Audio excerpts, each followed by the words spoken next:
The Susan Brender Show is a radio show online broadcasted on YouTube across the United States and globally.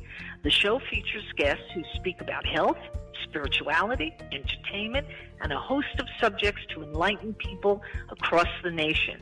Listen to the show that empowers women and men alike and highlights those who have made a difference.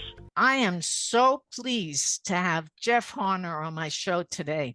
You know, I'm Susan Brender. I've interviewed him so much, but today is a special day because he's going to be singing Sondheim at Delray Beach. I can't even explain how much it means to me. So I want to welcome on my show, Jeff Harnar.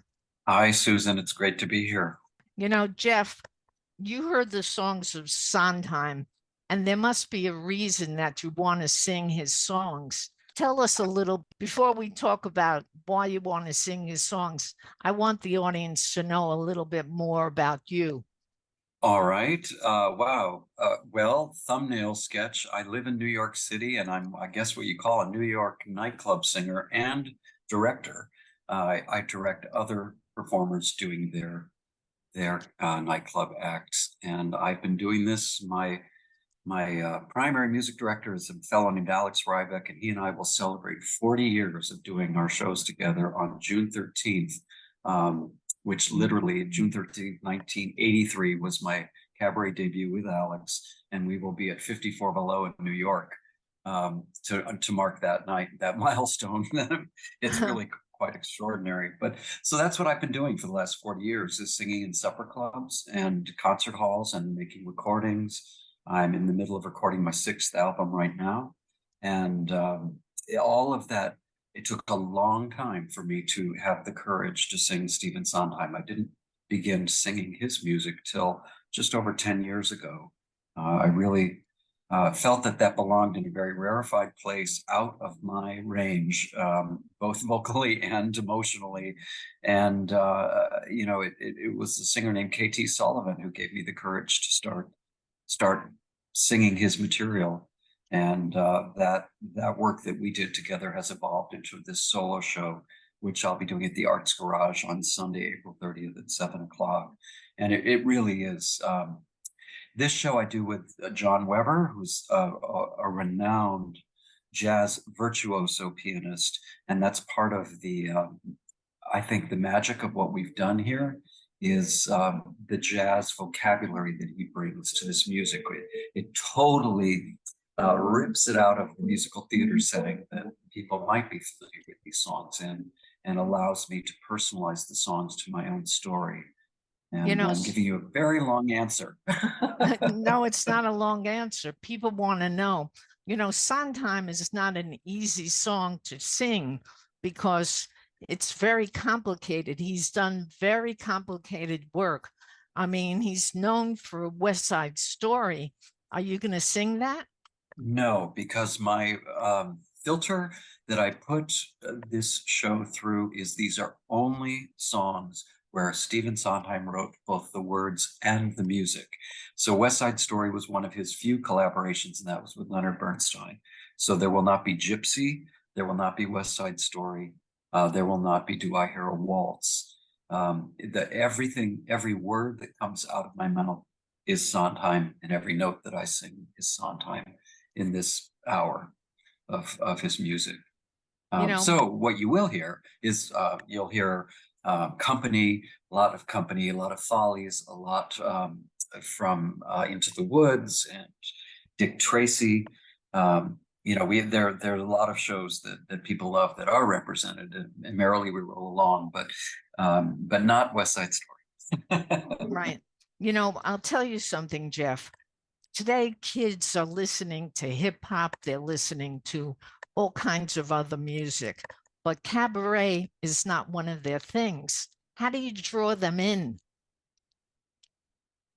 Well, I have great faith that in this world that is just a bombardment of content and social media that just cracks open the world and accessibility to everyone, I have great faith that the pendulum will swing back to people realizing the value of sitting in an intimate room and being sung to in a manner that they can hear the words and understand them and feel emotions, have an emotional catharsis, as it would be, that they can't have any other way. It's so I just live hopefully ever after that that if you build it, they will come, and they have been coming to this show. There have definitely been young people to this show. This show also has another interesting twist to it, which is this is the first show where I have authentically stood on stage in spirit and content as an openly gay man. I have Sondheim's, the brilliance of his lyrics has allowed me to tell my story using the right pronouns. Once I say hello to the audience, every word that comes out of my mouth for the rest of the show is his lyric. So I'm only telling my story in his words, but I am painting the portrait of myself as the emotional landscape of this New Yorker. And so it tells my story, my love life, my setbacks and rebounds and hope, but all using his words. And it's not that I have ever, been hiding in a closet. It's just I have never really stood on stage and owned my pronouns as I do in this show. So for purists, and this is where the young audience has come to see us, people have been very intrigued by how, by making this commitment that the pronouns are going to be my own and as written, it means that I'm able to sing songs that were originally written for women to sing, like Losing My Mind and You Could Drive a Person Crazy, and even the song I Know Things Now, and Send in the Clowns. They all take on a different meaning than their original usage in his musicals, as they become the vocabulary, the text for my story. So there is an LGBTQ plus spin to the evening that has gotten young people to come. Yeah, I hear you, Jeff. One of the things that is really interesting is that you're coming to Florida. In New York, you're accepted and everybody loves you.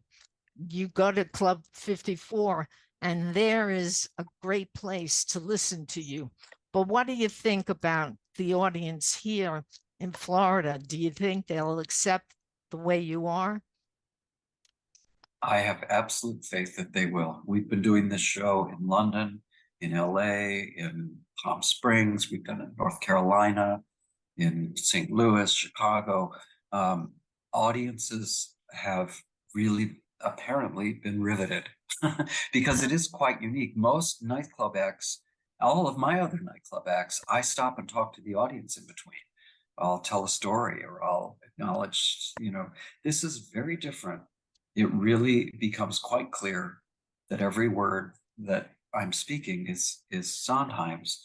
And, my hope is that it pulls people in, becomes mesmeric, as it were, just because of that fact. It's, I haven't had people walk out. I haven't had, but I hear you. I hear you loud and clear.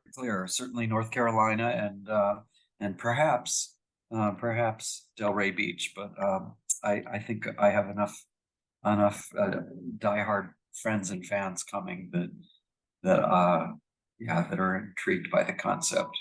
But I do hear you, and that's all the more reason for me to be doing the show, because if that's an issue. Absolutely. You just said that part of your show is telling a story. I'd like you to tell our audience a little story about you. You've told us a little bit about you already, but there must be something that you want to talk about with all the people that you've played with, you've sung with, you've written with. What is a story that our audience would be intrigued by? Oh, there are probably many. I'm just, the first one that comes to mind is about Stephen Sondheim, because he actually did come to see the show that I did with KT back in 2015. And, for someone like myself who reveres this man as one of the great musical geniuses. And I'm so grateful that my lifetime overlapped his, so that I was actually able to see these works being born on Broadway. But to have Stephen Sondheim emailing me and then coming to my show was nothing short of breathtaking. And he remained a pen pal right up to 10 days before he passed away, was the last email I got from him. Was the first time we did this show, I Know Things Now, My Life in Sondheim's Words. The first time we did it in New York. And I wrote to him and invited him. And he had just sprained his ankle, and he wrote me a lovely email. He said, I've just sprained my ankle. I'm stuck in Connecticut. I'm going to miss press previews for Company and press previews for Assassins. And unfortunately, I'm going to miss your show. But, you know, I forget the exact wording, but he, you know, it was like, congratulations and good luck. The last words were, thank you for doing this show, because he knew all about it. He knew what we were doing with his material. And the last thing he wrote was, thank you for doing this show. And then 10 days later, he was gone. Oh my So God. I will now jump. So that was 2.5 years ago. I will jump now to 2 months ago. I bought my ticket to see Sweeney Todd. I went to the box office and bought my ticket to see this new production of Sweeney Todd. And on my way home, I live 10 blocks from where Stephen Sondheim's townhouse is. And I decided I'm going to walk right by Stephen Sondheim's townhouse because I have my Sweeney Todd ticket, and I just want to pay regards to his house. And there was someone walking into the house at that moment. And so I went up to him and I asked, I know his assistant's name was Steve Clark. So I said, by any chance, are you Steve Clark?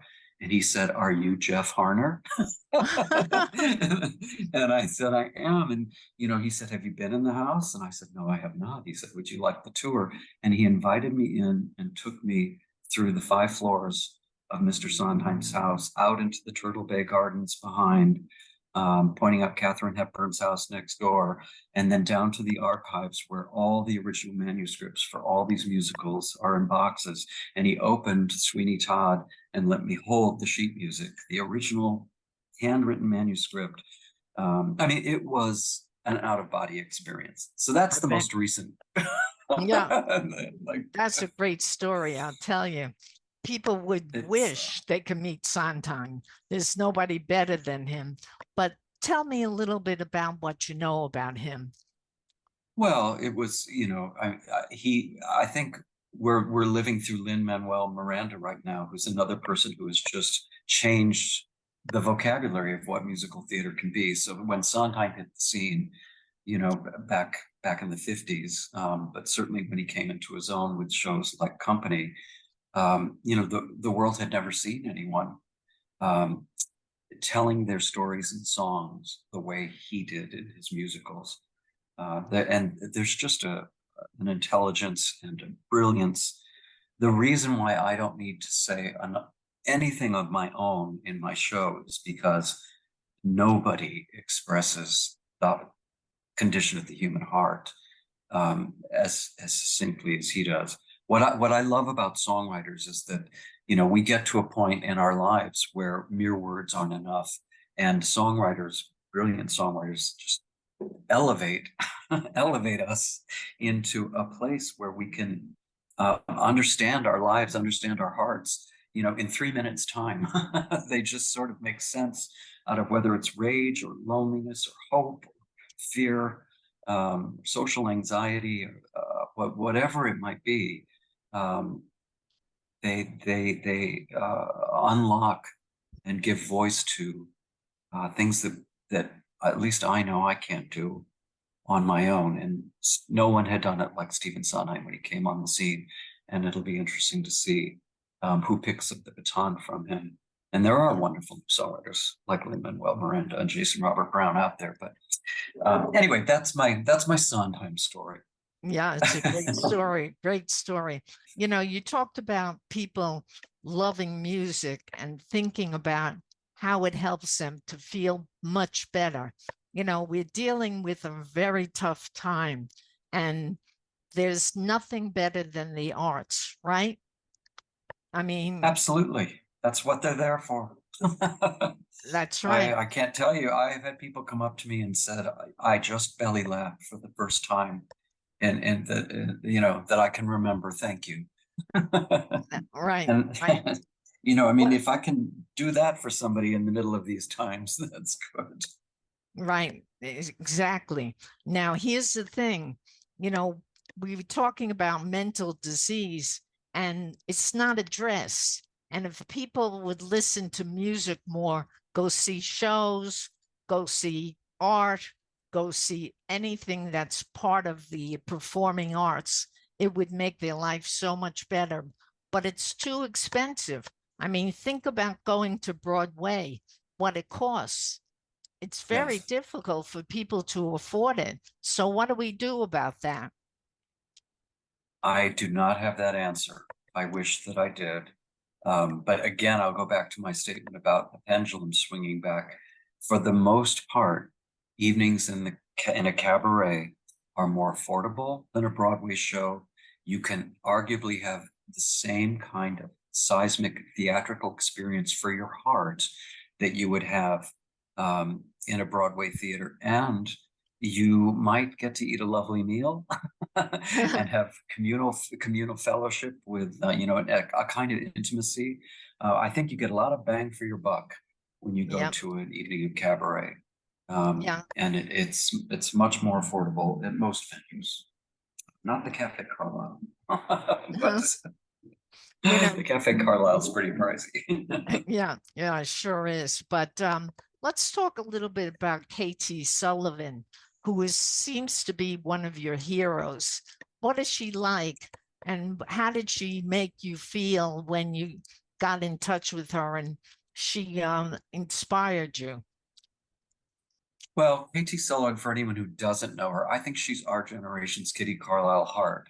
Right now, she's, in addition to her, extraordinary performing career, she is the artistic director of the Mabel Mercer Foundation, which was created to nurture artists and the art form of cabaret. And no one's a better champion than she is. She's just effervescent and tireless in her joy of going out every night and seeing people and supporting them. Katie and I were put together on stage by the man who created the Mabel Mercer Foundation 30, 40, 35 years ago. Donald Smith was the creator of the Mabel Mercer Foundation because he managed Mabel Mercer's last act of her career. And Donald put KT and me together for a night at the Russian Tea Room, singing Noel Coward, and we found out in the press release. And I called Donald and I said, I've never sung Noel Coward, and he goes, well, now you will. And I and I said, I've never worked with KT, and he said, I think you're a perfect match. So he was right, and he was right. And over the years, I've sung a lot of Noel Coward. I've won the Noel Coward Foundation Cabaret Award. And Katie and I have done, I think, 8 or 9 different themed shows together. We opened a wonderful cabaret room called the Firebird Cafe in New York. And most recently, we've been working on a holiday show that we'll be doing at 54 Below. And we've done a PBS special of our holiday show. She's just a dear, dear personal friend now, all these years later. But she's the one who called me back in 2015 and said, I think we should do a Sondheim show. And I said, I'm terrified. I was in my 50s. I was in my 50s, and I said, I've never sung Sondheim. I mean, really sung it. And she said, I think we could do it. And then I got this idea, and I said, KT, I love you, but I'm not in love with you. If we are to do this together, I don't want to sing love songs to you. I want you to be my friend on stage, and I want to sing true to my sexuality. And if I do that, I'd like to sing some songs that he wrote for women to sing, like Could I Leave You? Now You Know. And she said, I love that idea. There are songs I'd like to sing that he wrote for women, like Joanna. And, so that's how the idea of gender bending was born. And when we debuted that show, the headline in the New York Times called it Sex Role Reversals in Sondheim. And that's when Stephen Sondheim, that's when he called me. That's when great. His assistant wrote. So I credit KT with giving me the courage. I would not have done it without her. What about Feinstein? he was such an amazing man. People knew his name from the get-go. Is he still around and is he still singing? You're talking about Michael Feinstein, Correct. the ambassador of the American Songbook. Oh boy, is he around. He was just at Carnegie Hall last week doing his tribute to Judy Garland. Wow. And yes, he's absolutely everywhere. He still has his cabaret rooms at the Hotel Nico in San Francisco and at the Hotel Carmichael in Carmel, Indiana. And yeah, he's recording and performing, and thank God. I mean, he's arguably the, next to Marilyn May, he's perhaps the most successful of them all. And he's been a very good friend to me over the years. But what's personally significant about Michael Feinstein's career is we're approximately the same age, and his career taking off in the early 80s was what gave me, a North Star for what could be possible for a young man in cabaret. Because at that time, traditionally cabaret, you think of an older woman singing about the road of life she's traveled. It's really, you don't think of a young man. And there was Michael Feinstein doing it. So he opened a lot of doors for me. And I'm very grateful. Yeah, I understand. Michael Feinstein is the most interesting person. I actually interviewed him many years ago, and he was telling stories that you can't even believe.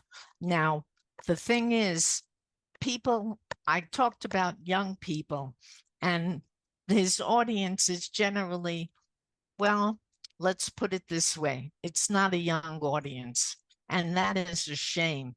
Now, how do you draw them in? Because he's like I can't even explain. He's an icon. You're an icon.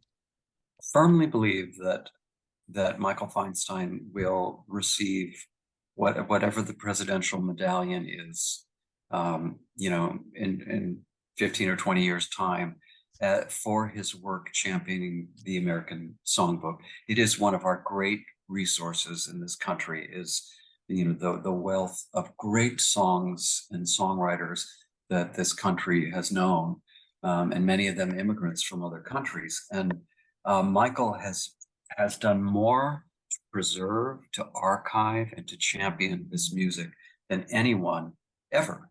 I have no doubt that he gave you a great interview. He has worked with every one of these composers. He's recorded with them. He's, and I, actually, since you asked me a suggestion, I wish he would do I'll finish the sentence before I correct it, but I was going to say, I wish he did what Leonard Bernstein did, which was do those televised concerts for young people. But Michael does do that. And at his Performing Arts Center in Carmel, Indiana, he has his American Songbook championship that supports young artists. And he teaches master classes there. He is definitely encouraging the next generation of singers. But to your point about encouraging audiences, I don't know the answer to that, except I believe these songs are like Shakespeare and they will be timeless. They are timeless. Yeah. Yeah. Now, here's the thing, too. You talked about all these different awards and the Mercer Foundation. Are they giving money to young people to really try to support? Yes. Explain it to our audience. Well, just last weekend was the Larry and Adela Elau competition, which is for high school students. And the top three, I was a judge, along with Will Friedwald from the Wall Street Journal. And there was a wonderful panel of judges. But the top three prizes have a cash endowment to encourage these young artists to keep pursuing. It's a very specific kind of singing that happens in a nightclub. It's not Broadway singing. We are not singing at an audience. We are singing to an audience. We're not in an imaginary world that, with a fourth wall where the audience doesn't exist. We actually are, I think of the audience as my scene partners. And it's very difficult for me to rehearse my material without my scene partners there. So what happens to me biochemically only happens when there are other people in the room.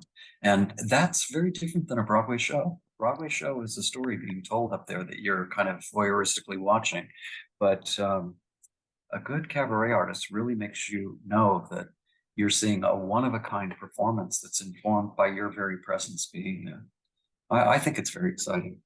Well, obviously, or I wouldn't be doing it. Right. We're at the end of the show, Jeff. Is there anything else you want to tell our audience? Oh, well, I will just say the album that came out last year, I Know Things Now, My Life in Sondheim's Words, is available, and it just won the MAC Award, the Manhattan Association of Cabaret Award for major album. And if your audience would like to listen to it, it's on all streaming platforms. It will give you a good taste of what they'll hear at the Arts Garage. It's recorded with a 20-piece orchestra, Jon Weber doing these spectacular orchestrations. So that would be a good sampler. And if you do happen to come to the show because you heard me talking to Susan, please be sure to come up afterwards and say hello and let me know this is how you heard about the show. Because we singers need Susan Brenders in our life to bang the drum. That's how we get into our audiences. Jeff, if people want to get in touch with you, how do they do that? It's so easy if you know how to spell my name right. The last name is Harnar, Harnar. I'm jeffharnar.com is my website. And if you go to contact, anything you write comes directly to me. So if you're coming to the show and you want me to know you're going to be there, send me an email through my website and I'll have my heads up to look for you.